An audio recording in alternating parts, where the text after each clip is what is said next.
26 जनवरी 1950 को कौन सा दिन था?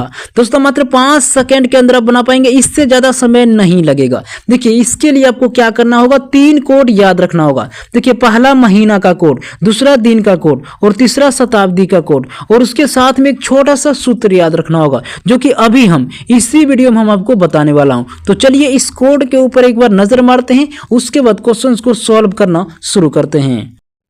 कैलेंडर दिन का कोड, देखिए रविवार का कोड होता है 1, सोमवार का कोड होता है 2, मंगलवार का कोड होता है 3 और बुधवार का कोड होता है 4 और गुरुवार का कोड होता है 5 और शुक्रवार का कोड होता है 6 और शनिवार का कोड होता है 0। दोस्तों अब चलिए जानते हैं कैलेंडर महीना के कोड के बारे में।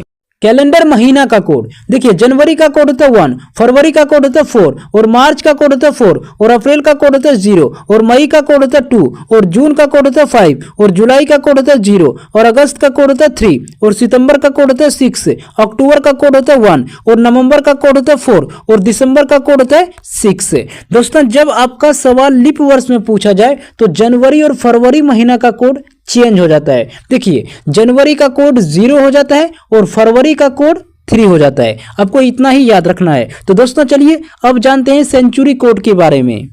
सेंचुरी कोड यानी शताब्दी कोड, देखिए 1200 से लेकर 1299 का कोड होता है 6, 1300 से लेकर 1399 का कोड होता है 4 और 1400 से लेकर 1499 का कोड होता है 2 और 1500 से लेकर 1599 का कोड होता है 0, 1600 से लेकर 1699 का कोड होता है 6 और 1700 से लेकर 1799 का कोड होता है 4 और 1800 से लेकर 1899 का कोड होता है 2 और 1900 से लेकर 1999 का कोड होता है 0 और 2000 से लेकर 2099 का कोड होता है 6 और 2100 से लेकर 2199 का कोड होता है 4 और 2200 से लेकर 2299 का कोड होता है 2 और 2300 से लेकर 2399 का कोड होता है 0 और 2400 से लेकर 2499 का कोड होता है 6। दोस्तों अब चलिए जानते हैं कैलेंडर फार्मूला के बारे में।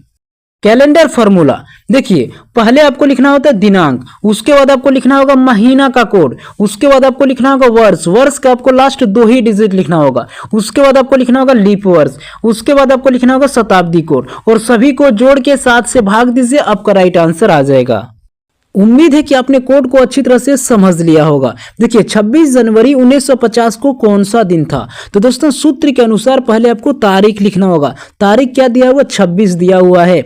उसके बाद आपको लिखना होगा महीना का कोड, महीना क्या दिया हुआ? जनवरी, और जनवरी का कोड कितना होता है? 1 होता है। उसके बाद आपको लिखना होगा वर्ष, वर्ष का लास्ट 2 ही डिजिट लिखना होगा। देखिए वर्ष दिया हुआ 1950, लेकिन लास्ट आपको 2 ही डिजिट लिखना है, सिर्फ 50 को लिखना है। उसके बाद आपको लिखना होगा लीप वर्ष, तो 50 वर्ष के अंदर कितने लीप वर्ष होगा? 12 होगा। उसके बाद आपको लिखना होगा शताब्दी कोड, तो 1900 की शताब्दी कोड कितना होता है? 0 होता है। सभी को जोड़िए, 7 से भाग दीजिए, आपका राइट आंसर आ जाएगा। दोस्तों अगर हम सभी को जोड़ें तो कितना होगा? 89। 89 में हम क्या करेंगे? 7 से भाग देंगे तो कितने बार में? 12 बार में।